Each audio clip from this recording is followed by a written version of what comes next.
하나님 말씀 함께 나누겠습니다. 은혜 받으신 하나님 말씀은 누가복음 15장 11절에서 32절까지의 말씀입니다. 누가복음 15장 11절에서 32절까지의 말씀, 신약성경 121면에 있는 말씀을 저희들이 한 번씩 받도록 하겠습니다. 또 이르시되 어떤 사람에게 두 아들이 있는데 그 둘째가 아버지에게 말하되 아버지여 재산 중에서 내게 돌아올 분깃을 내게 주소서 하는지라. 아버지가 그 살림을 각각 나눠 주었더니 그 후 며칠이 안 되어 둘째 아들이 재물을 다 모아 가지고 먼 나라에 가 거기서 허랑방탕하여 그 재산을 낭비하더니 다 없앤 후 그 나라에 크게 흉년이 들어 그가 비로소 궁핍한지라. 가서 그 나라 백성 중 한 사람에게 붙여 사니 그가 그를 들로 보내어 돼지를 치게 하였는데 그가 돼지 먹는 쥐염 열매로 배를 채우고자 하되 주는 자가 없는지라. 이에 스스로 돌이켜 이르되 내 아버지에게는 양식이 풍족한 품꾼이 얼마나 많은가. 나는 여기서 주려 죽는구나. 내가 일어나 아버지께 가서 이르기를 아버지 내가 하늘과 아버지께 죄를 지었사오니 지금부터는 아버지 아들이라 일컬음을 감당하지 못하겠나이다. 나를 품꾼의 하나로 보소서 하리라 하고 이에 일어나서 아버지께로 돌아가니라. 아직도 거리가 먼데 아버지가 그를 보고 측은히 여겨 달려가 목을 안고 입을 맞추니 아들이 이르되 아버지 내가 하늘과 아버지께 죄를 지었사오니 지금부터는 아버지 아들이라 일컬음을 감당하지 못하겠나이다 하나 아버지는 종들에게 이르되 제일 좋은 옷을 내어다가 입히고 손에 가락지를 끼우고 발에 신을 신기라. 그리고 살찐 송아지를 끌어다가 잡으라. 우리가 먹고 즐기자. 이 내 아들은 죽었다가 다시 살아났으며 내가 잃었다가 다시 얻었노라 하니 그들이 즐거워하더라.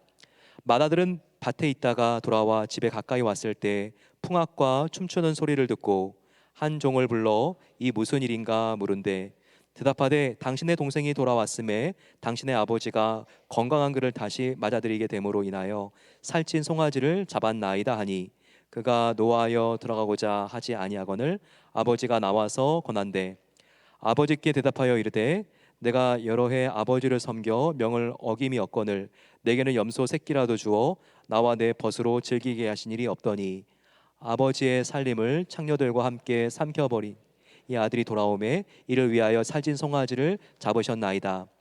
아버지가 이르되 너는 항상 나와 함께 있으니 내 것이 다 내 것이로되 이 내 동생은 죽었다가 살아났으며 내가 잃었다가 얻었기로 우리가 즐거워하고 기뻐하는 것이 마땅하다 하니라. 아멘. 오늘 말씀을 전해 주실 이승원 목사님은 저희 교회 협동 목사님이십니다. 목사님은 경희대 학부를 졸업하시고 한국의 협성대, 성결대 신학교를 나오셨습니다. 그리고 미국에 유학 오셔서 두류 신학대학원에서 목회학 석사 학위를 마치셨습니다. 그 다음에는 예수님을 사랑하는 목회자의 마음을 가지고 의료 선교에 헌신하고자 카이오프랙틱을 공부하게 되었고 척추 교정의가 되어서 이 비벌튼 지역 그리고 또 이 지역 사회를 위하여 예수님의 마음으로 섬기고 계십니다. 늘 선교지와 영혼을 사랑하는 마음이 느껴지는 목사님이 올해 제 배대교 협동 목사님 되셔서 참 감사한데 올해 해가 가기 전에 꼭 한번 주일 설교를 제가 부탁드리고 싶었습니다. 목사님은 서혜리 사모님 그리고 하혜리 너무나 이렇게 예쁜 가족들과 함께 하나님 나라를 만들어가고 있는데요. 오늘 오셔서 You are my desire 정말 귀한 말씀을 선포해 주실 것입니다. 우리 사랑하는 목사님 따뜻한 박수로 같이 환영으로 맞겠습니다.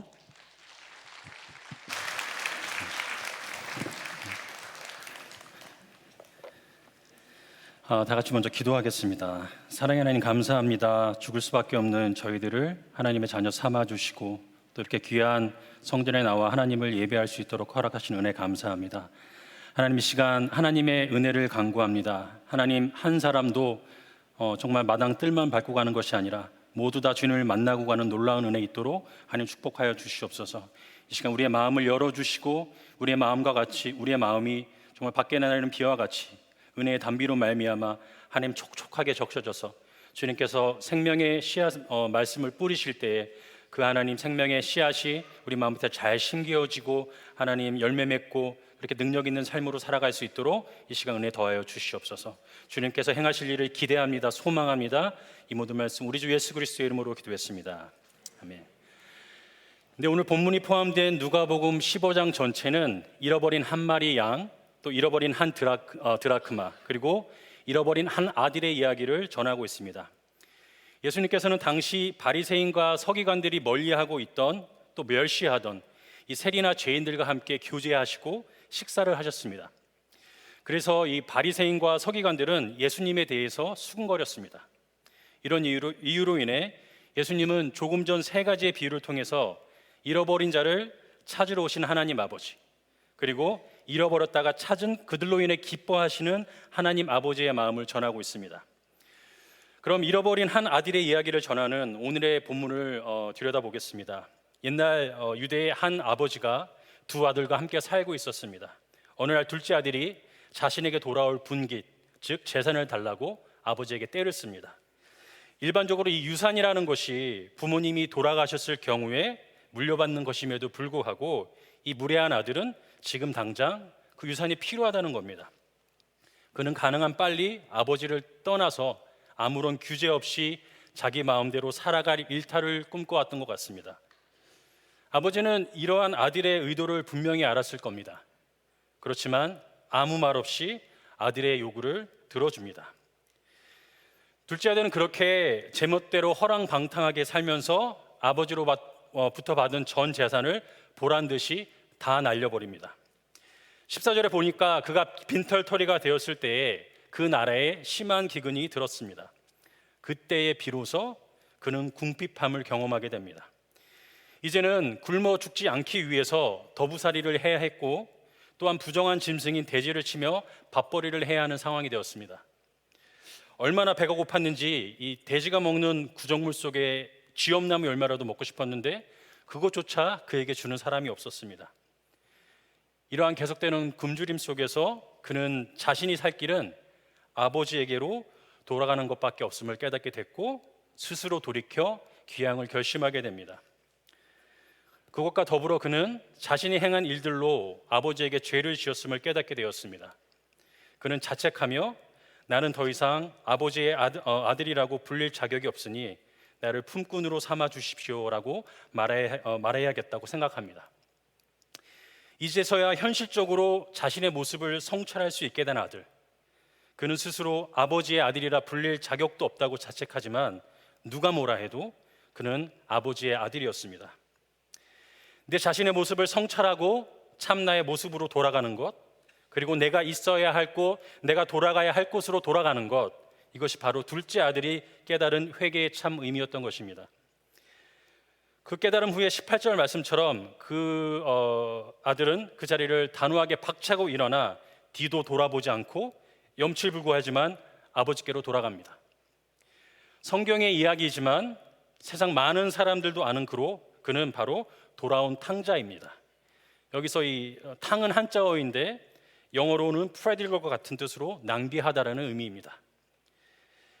이렇게 둘째 아들이 집으로 돌아왔을 때 그 당시 첫째 아들은 밭에서 일을 하다가 돌아오는 중이었습니다.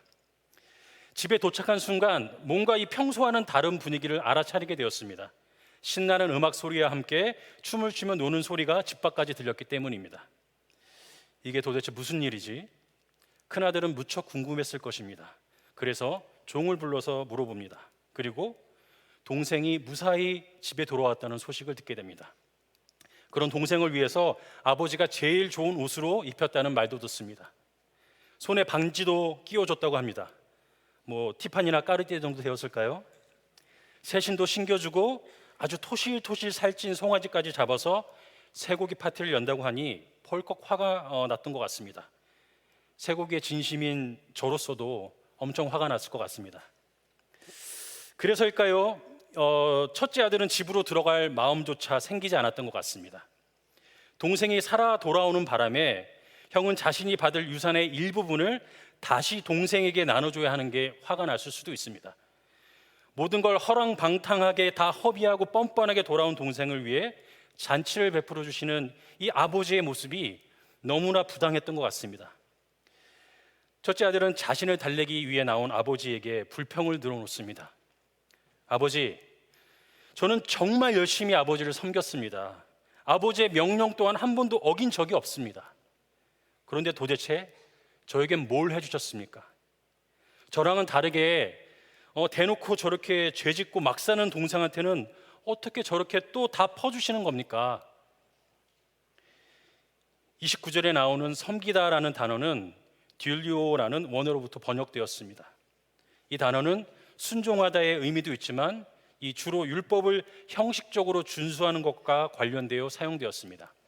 즉 노예가 되다 혹은 종처럼 섬기다의 의미를 지니고 있습니다. 이 첫째 아들은 아버지를 섬기기는 했지만 아버지와 아들의 관계로 아버지를 섬긴 게 아니었습니다. 다시 말해서 첫째 아들은 아버지를 마치 주인 모시듯 종처럼 섬겼던 것입니다. 첫째 아들에게 있어서 아버지는 사랑과 존경의 대상이라기보다는 의무감을 가지고 벌을 받지 않기 위해 지켜야 하는 율법과도 같은 존재였던 것 같습니다. 또한 첫째 아들은 이 바리새인이나 서기관들처럼 종교적, 율법적으로 자신이 의롭다고 착각하고 있었습니다. 그것은 제멋대로 사는 죄인인 동생과 자신은 본질적으로 다르다는 교만함이라 할 수 있습니다. 그래서 유대인이 사마리아인을 대하듯 형은 동생과는 상종조차 하기 싫었던 것 같습니다. 이 아버지가 베풀어준 잔치에는 종들을 포함해 모두가 참여했습니다. 그러나 정작 아버지의 집에서 아버지와 늘 함께 했던 첫째 아들, 그의 교만함과 자기의는 결국 자신만 홀로 잔치에 들어가지 못하게 만드는 원인이 되었습니다. 팀 켈러 목사님은 자신의 저서 The Prodigal God, 탕부 하나님에서 큰 아들의 모습을 이 바리새인에 빗대어 이렇게 기술합니다.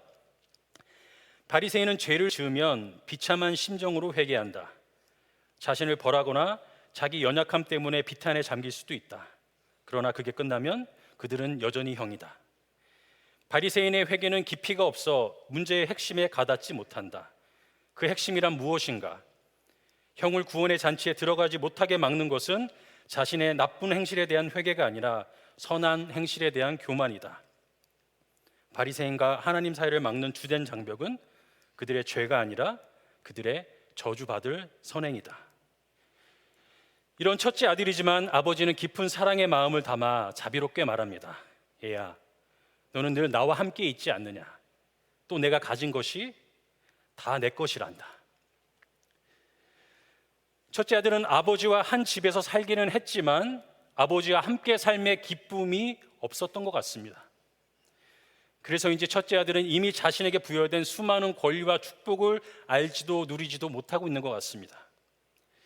이 아버지와 정말 가깝다고 착각한 첫째 아들은 지금도 회개함으로 아버지께 돌아오라고 말씀하시는 아버지에게 돌아오고 말씀하시는 그 하나님의 아버지의 음성을 듣지 못하고 있습니다. 사랑 없는 선행, 사랑보다 앞선 자신만을 위한 열심이라는 자기 의는 결국 동생을 정죄하는 날카로운 무기가 되었습니다. 그렇다 보니 죽다 살아난 아우, 잃었다가 되찾은 아우가 그에게는 기쁨이 되지 못합니다. 아버지가 베풀어준 이 구원과 천국의 잔치 또한 관심이 없는 것 같습니다. 이 첫째 아들은 아버지가 진정으로 원하는 것이 무엇인지 이 아버지의 마음을 알지 못하는 것 같습니다. 그래서 자신 또한 이 천국의 잔치로 부르시는 아버지의 초대에 반응하지 않습니다. 오직 율법에 매여 그 율법을 지키게만 열심을 내고 자기 만족과 자기 의를 위해 모든 것을 허비하는 모습을 볼 때 그 역시 또 다른 탕자라고 할 수 있습니다. 여러분 중에 자녀가 있으시거나 혹은 여러분 자신이 어린아이였을 때를 생각해 보시면 저와 비슷한 경험을 해보신 분들이 많을 거라고 생각합니다. 어느 날인가 여느 때처럼 저는 일을 마치고 문을 열고 집으로 들어가고 있었습니다. 이 문을 여는 소리가 나면 집에서는 우당탕탕 소리와 함께 저에게 전속력으로 달라와 안기는 귀한 분이 계십니다. 제 아내가 아니고 제 아들입니다. 그렇게 저는 문을 열고 두 팔을 벌려 그분을 맞이할 준비를 하고 있었습니다. 그런데 어찌된 일인지 그날은 그분이 제게 눈길 한 번 주지 않았습니다. 그리고는 제 손에 들린 물건을 가져가는 것이었습니다. 아무리 불러도 뒤돌아보지 않습니다. 그리고 그분은 그 봉지 속에 있는 물건만을 바라보고 좋아할 뿐이었습니다. 이 경험은 흡사 이 아버지의 존재 자체보다 아버지의 손에 들린 것만을 바라는 첫째 아들과 둘째 아들의 모습은 아닐런지 생각해 봅니다. 반대로 우리가 아버지의 집에 양손 가득히 무엇인가를 들고 들어간다고 한번 상상해 보시죠. 여러분이 아버지 혹은 어머니라면 어떻게 하시겠습니까? 아이고 무겁지, 뭘 이렇게나 많이. 그런데 고마운데 내 취향이 아니니까 다음에는 좀 더 비싸고 좋은 것들로 가져오렴, 이러실까요? 아닐 겁니다. 아버지는 그냥 우선 아들을 꽉 안아주실 겁니다. 그리고 아들을 품에 안고 있는 것만으로도 아버지 또 어머니는 너무나 행복하고 기뻐하실 겁니다. 왜냐하면 하나님 아버지는 우리의 열심이나 업적이 아니라 저와 여러분의 그 존재 자체에 관심이 있으시기 때문입니다. 여러분, 비록 무화과 나무가 무성치 못하며 포도나무에 열매가 없으며 감람나무에 소출이 없으며 또 밭에 식물이 없으며 우리의 양이 없으며 외양간에 소가 없을지라도 나는 여호와를 인하여 즐거워하며 나는 구원의 하나님을 인하여 기뻐하리로다라는 하박국 3장의 말씀을 기억하십니까? 이 하박국 선지자의 고백이 저와 여러분의 고백이 되기를 소망합니다. 그래서 주님 한 분이면 충분하고 그분이면 만족하는 저와 여러분 되시길 소망합니다. 우리는 지난주부터 시작해서 이 크리스마스 전 4주간으로 예수 그리스도의 이 땅에 오심과 재림주로 다시 오실 주님을 기다리는 대림절을 지내고 있습니다. 대림절, 이 애드벤트의 보다 근본적인 의미는 막연한 기다림이 아닙니다. 공항이나 기차역에서 약속대로 곧 도착할 가족이나 손님을 기다린다는 의미이기 때문에 정말 간절한 기다림이고 또 설레임입니다. 대부분의 분들이 공항에 나가서 가족이나 연인, 친구들을 기다려본 경험이 있을 겁니다. 보통 우리는 비행기의 그 도착 시간을 알아보고 그 시간에 맞춰서 공항에 나가곤 합니다. 약속 시간이 되어서 입국장 문이 열리고 기다리던 가족과 눈이 마주치면 너무 좋아서 기뻐서 손을 흔들고 웃기도 합니다. 어떤 분들은 너무 좋아서 입국장을 빠져나오는 그 가족에게 달려가서 서로 얼싸안기도 하고 피켓을 들고 환영을 하기도 합니다.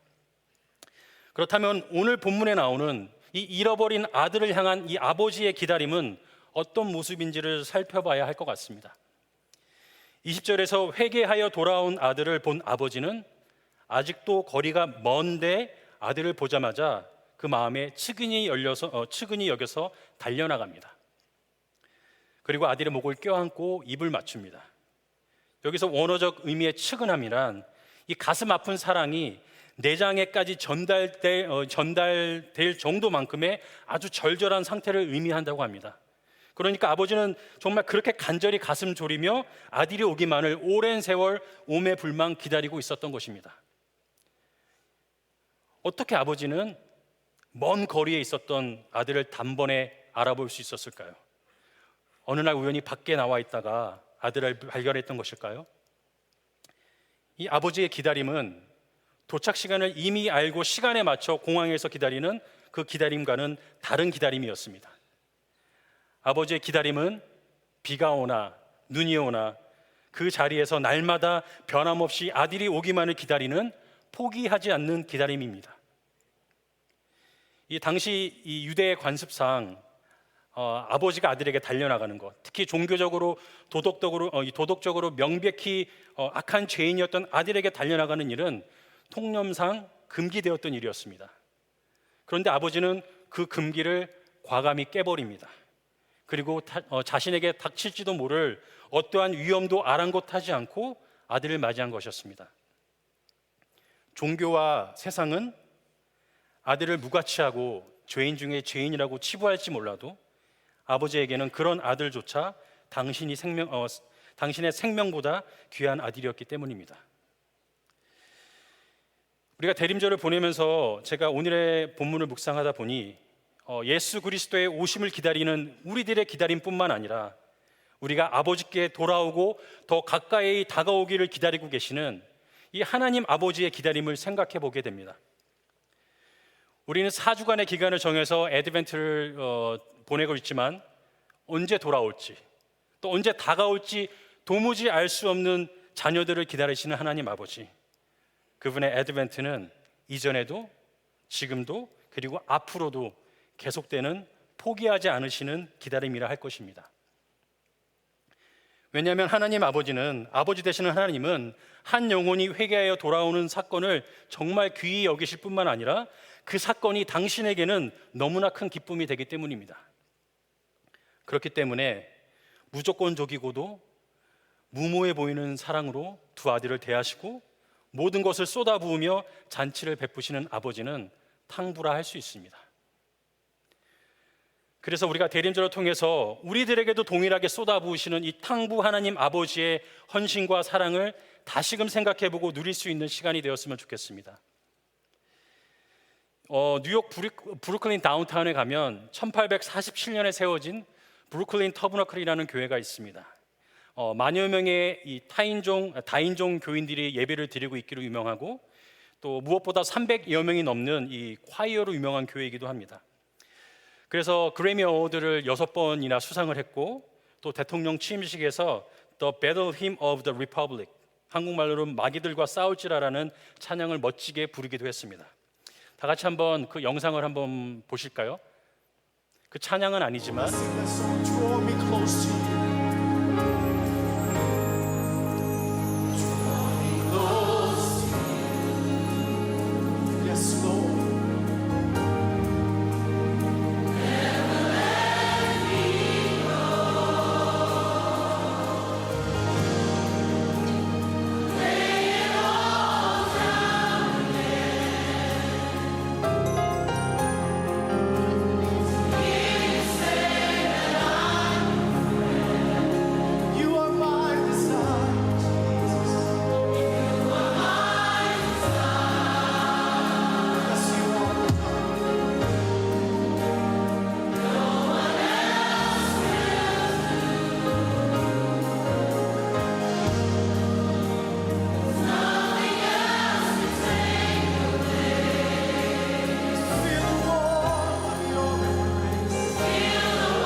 한 10여 년 전에 제가 뉴욕에서 전도사로 사역할 때였던 것 같습니다.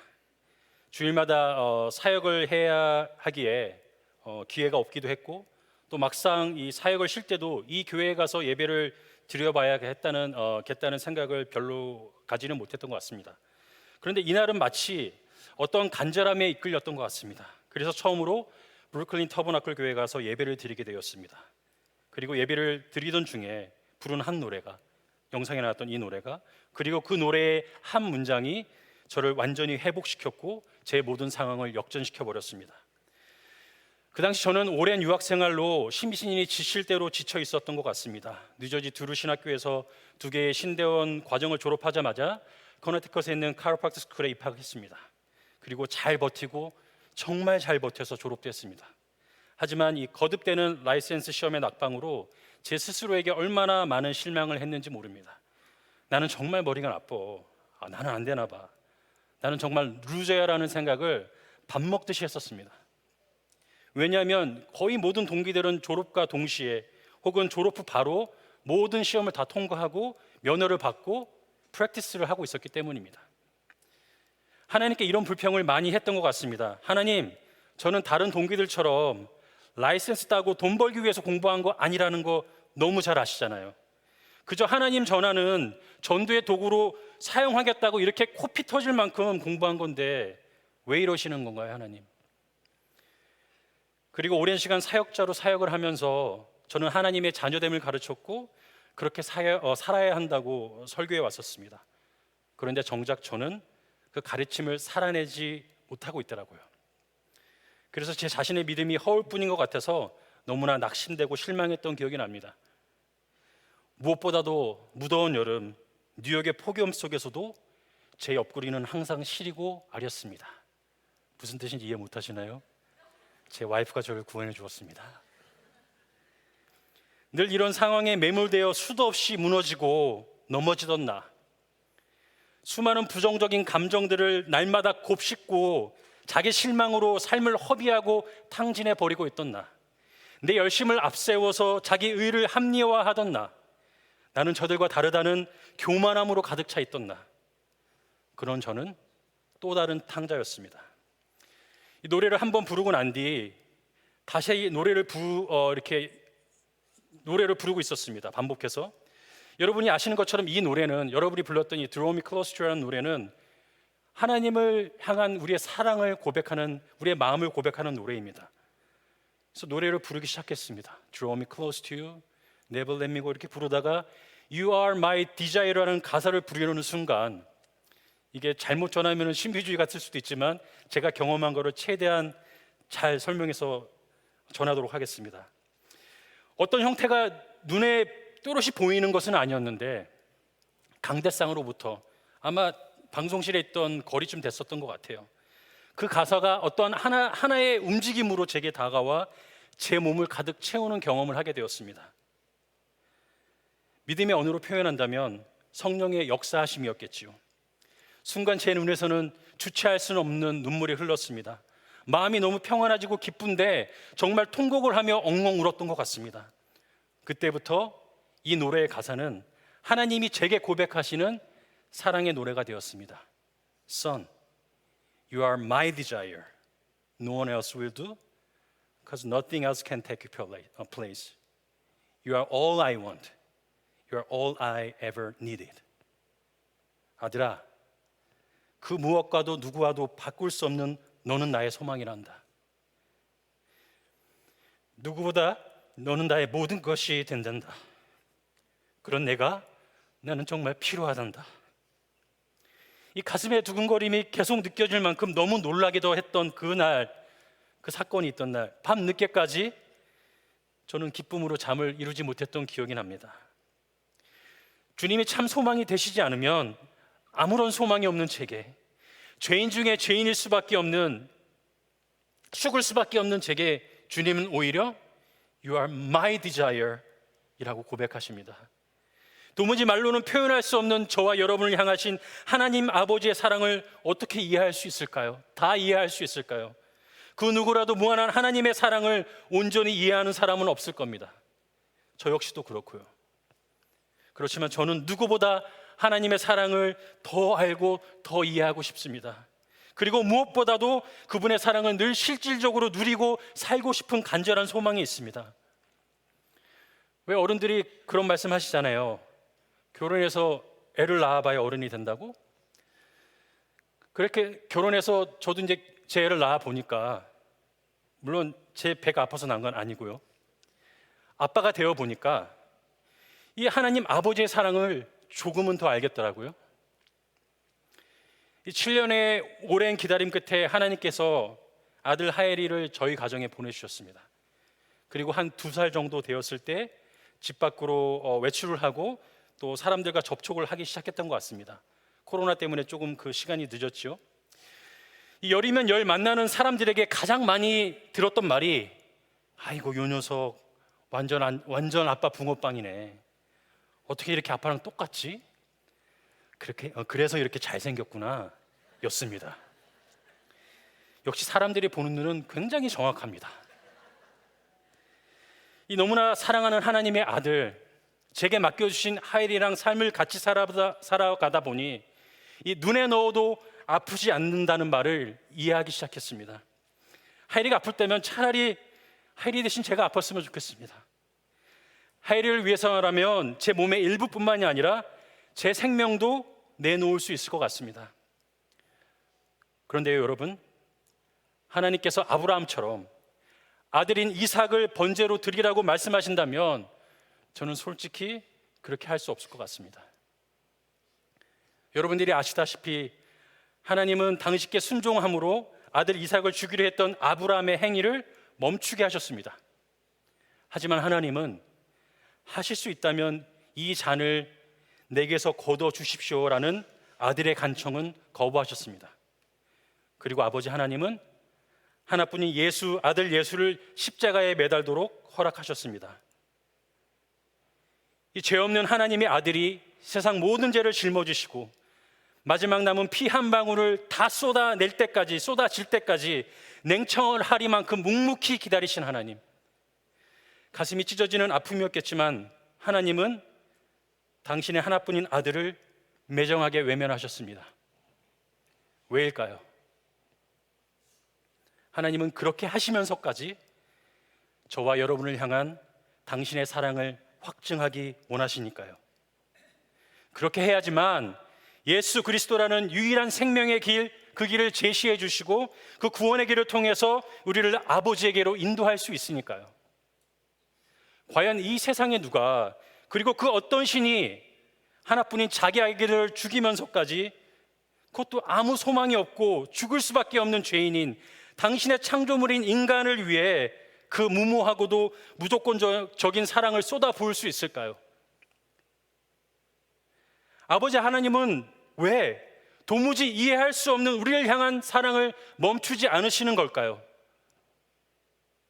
저는 이렇게 답하고 싶습니다.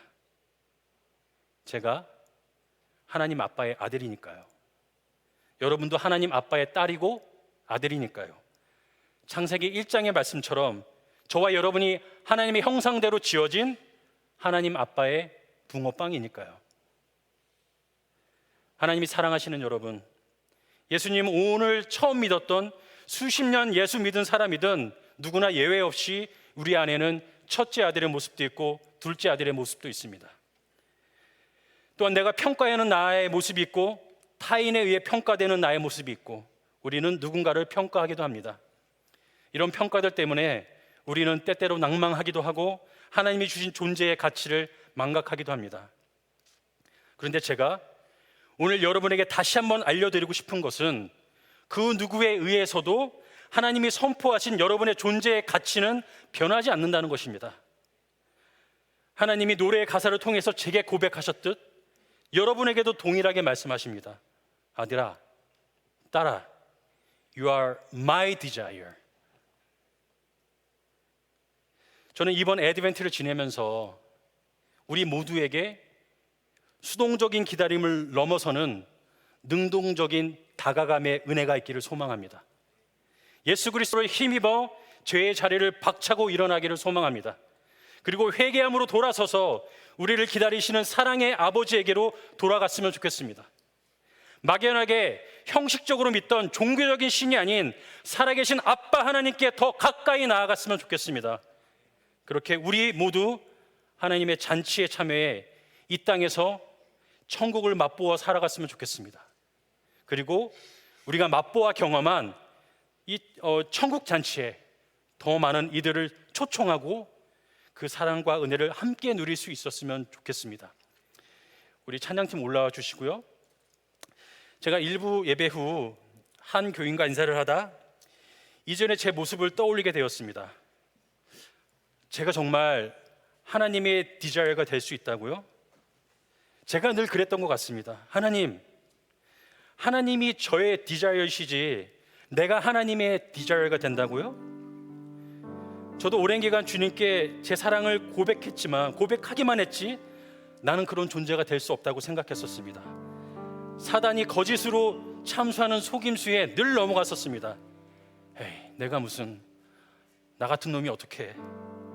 아무리 생각해봐도 자격 없는 나의 모습, 내가 모르는 나의 모습, 또 남이 보는 나의 모습 때문에 그랬던 것 같습니다. 그래서 하나님의 고백을 들었어도 실질적으로 그 고백을 인정하고 받아들이지 못했던 것 같습니다. You are my desire 이라는 하나님의 음성을 듣기 전까지 말입니다. 여러분, 자신 있게 다시 한번 말씀드리고 싶습니다. 그렇습니다. 누가 뭐라 해도 저와 여러분은 하나님의 디자이어입니다. 이 시간 우리의 마음을 열고 우리의 마음을 하나님께 쏟아내고 우리를 향해 고백하시는 그 하나님의 음성을 들었으면 좋겠습니다.